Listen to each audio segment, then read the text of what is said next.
আমার খাওয়ামি চ্যানেলের নতুন একটা ভিডিওতে আপনাদের সকলকে স্বাগত। আজকে আপনাদের জন্য নিয়ে হাজির হয়ে গেছি দারুণ টেস্টি এবং হেলদি একটা ব্রেকফাস্ট রেসিপি, যেটা হলো কিনা উপমা। বাঙালিরা আমরা এটাকে নোনতা সুজিও বলে থাকি, যেটা বানানো খুবই সহজ। তো চলুন শুরু করা যাক আজকের এই উপমা বা নোনতা সুজি বানানোর রেসিপি। এই উপমা বা নোনতা সুজি বানানোর জন্য আমি নিয়ে নিয়েছি প্রায় 1.5 কাপের মতো সুজি। একটা মিডিয়াম সাইজের গাজরের খোসা ছুলে একদম মিহি করে কেটে নিয়েছি। দুটো মিডিয়াম সাইজের পেঁয়াজকে একদম মিহি করে কেটে নিয়েছি। 20টার মতো কারি পাতা নিয়েছি প্রায় 3টে কাঁচা লঙ্কা, যেটাকে কুচি করে রেখেছি। নিচে একটা মিডিয়াম সাইজের ক্যাপসিকাম, সেটাকেও মিহি করে কেটে নিতে হবে। আর নিয়েছি দুটো মিডিয়াম সাইজের আলু, সেটাকেও একদম মিহি করে কেটে নিয়েছি। এবার একটা কড়াই গরম করে তাতে অ্যাড করছি 2 চামচের মতো ভালো ঘি। ঘিটা ভালো করে গলে গেলে তার মধ্যে অ্যাড করে দিচ্ছি সুজিটা। এবার সুজিটাকে গ্যাসের মিডিয়াম ফ্লেমে ততক্ষণ ভাজতে হবে যতক্ষণ না সুজির কালারটা হালকা একটু বাদামি বা হালকা লালচে হয়ে আসে। সুজিটা ঘি দিয়ে ভাজলে পরে সুজির গন্ধটা বেশ ভালো বেরোয়। আপনারা চাইলে ঘি ছাড়া এটাকে শুকনো কড়াইও ভেজে নিতে পারেন।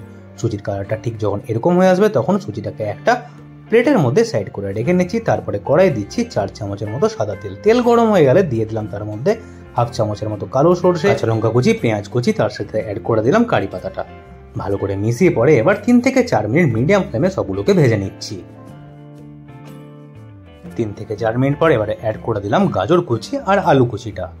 গাজর আর আলুটা পেঁয়াজের সাথে ভালো করে মিশিয়ে 4 থেকে 5 মিনিট আবারও মিডিয়াম ফ্লেমে একসাথে ভেজে নিচ্ছি।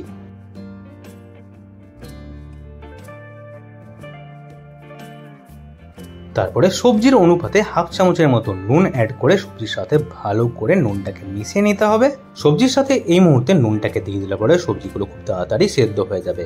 ভালো করে মেশানো হয়ে গেলে কড়াইয়ের ঢাকনাটাকে বন্ধ করে 5 মিনিট এবার লো ফ্লেমে এটাকে ভাজা হতে দেবো। তাহলে আলু গাজরটা ভালো করে সেদ্ধ হয়ে যাবে। 5 মিনিট পরের মধ্যে অ্যাড করে দিলাম কেটে রাখা ক্যাপসিকামটা, আর তারপরে ভালো করে মিশিয়ে 3 থেকে 4 মিনিট আবারও রান্না করে নিচ্ছি। ক্যাপসিকাম সেদ্ধ হতে খুব বেশি টাইম লাগে না, 3 থেকে 4 মিনিট মিডিয়াম ফ্লেমে রান্না করা যথেষ্ট। এবার সবজিটাকে হালকা একটু ফ্লেভারফুল বানানোর জন্য এর মধ্যে অ্যাড করছি 1 চামচের মতো সবজি মশলা। আপনারা চাইলে গরম মশলাও অ্যাড করতে পারেন।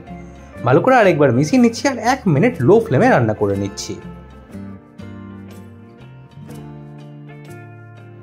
সবজিটা খুব ভালো করে রেডি হয়ে গেছে। এবার ভেজে রাখা সুজিটাকে এর মধ্যে অ্যাড করে সবজির সাথে ভালো করে মিশিয়ে নিচ্ছি। গ্যাসের ফ্লেমটাকে সুজি অ্যাড করার পর থেকে কন্টিনিউয়াসলি কিন্তু লোতেই রাখতে হবে। সবজির সাথে সুজিটা ভালো করে মেশানো হয়ে গেছে। এবার অল্প অল্প করে জল অ্যাড করতে থাকতে থাকতে সুজির সাথে মেশাতে হবে। প্রথমে আমি অ্যাড করলাম 1/2 কাপের মতো জল, তারপরে ভালো করে লো ফ্লেমে এটাকে মেশাতে থাকছি। এইভাবেই সুজিটা আস্তে আস্তে সেদ্ধ করে নিতে হবে। একবারে বেশি জল অ্যাড করলে পরে সুজিটা কিন্তু মাখা মাখা হয়ে যাবে, এটা ঝুরঝুরে হবে না। প্রথমে 1/2 কাপের মতো জল দিয়ে লো ফ্লেমে রান্না করার পর জলটা শুকিয়ে গেলে আবারও 1/2 কাপ জল অ্যাড করলাম।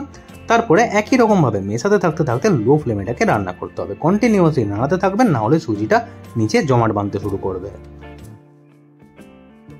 যেভাবে আমি রেসিপিটা দেখাচ্ছি এইভাবে যদি ভাগে ভাগে জল অ্যাড করে আপনারা সুজিটাকে রান্না করেন তাহলে উপমাটা খেতে হবে দারুণ টেস্টি আর হবেও একদম ঝুরঝুরে। অ্যাড করবো এর মধ্যে 1.5 চামচের মতো চিনি, এবারে 1/2 চামচের মতো গোলমরিচের গুঁড়ো আর স্বাদ অনুসারে নুন।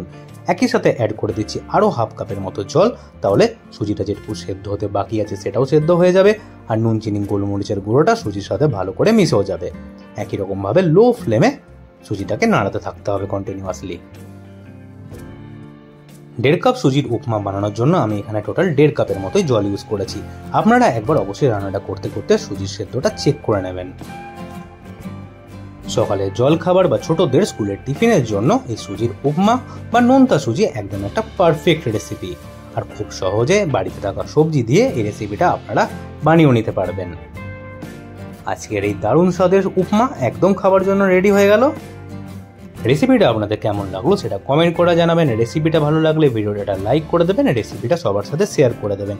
এই চ্যানেলে এরকমই রান্নার রেসিপি আমি শেয়ার করে থাকি, তাই চ্যানেলটাকে অবশ্যই সাবস্ক্রাইব করে দেবেন। পাশে থাকা বেল আইকনটা দাবতেও ভুলবেন না।